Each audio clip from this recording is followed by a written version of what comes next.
people want to know that they have a voice in their city hall or their local government, and that we're not just making these, decisions willy-nilly. Right. And so what I mean, sidewalks are a great example. Like, a lot of times it's like being able to inform people of, here's how we're making decisions around sidewalks, and here's where your particular roadway fits in the list. And also realizing that sometimes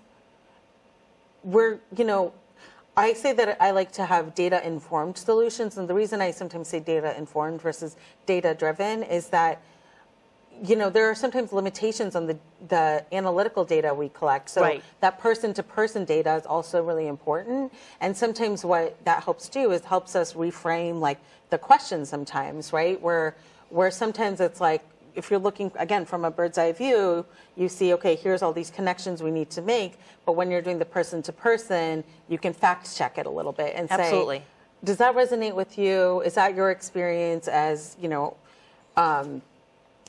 someone living on the street? Or, what's your...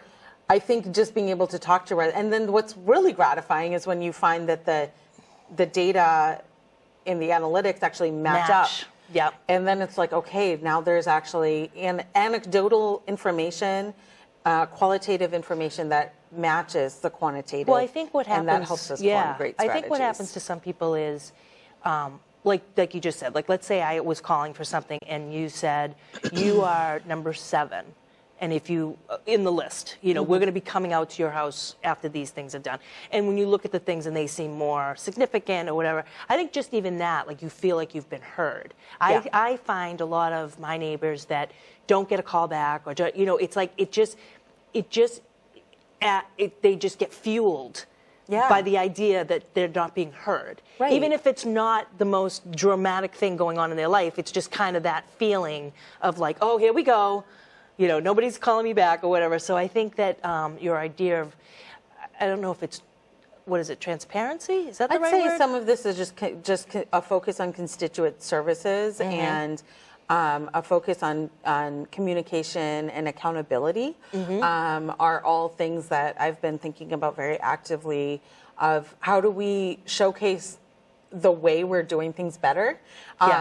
I mean, do the showcasing better, but also make improvements, right? Yes. Like, nothing's perfect. Well, and I think old. owning that, right? Owning that, here's the imperfect system we're following, but I think a lot of times we're not always even sharing the system that we're using. And so people just think, again, it might be because so-and-so got this because they are connected somehow. Yep. And then at the same time, I do want to take that data-driven approach so that we are thinking about things, making equitable decisions too. So you absolutely deserve attention if you're calling several times and you deserve a response.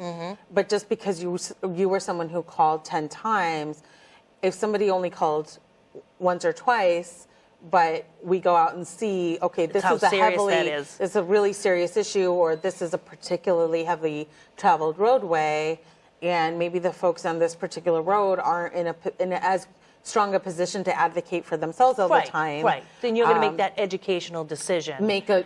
Not just reactionary. Right. I don't want this person to call me again.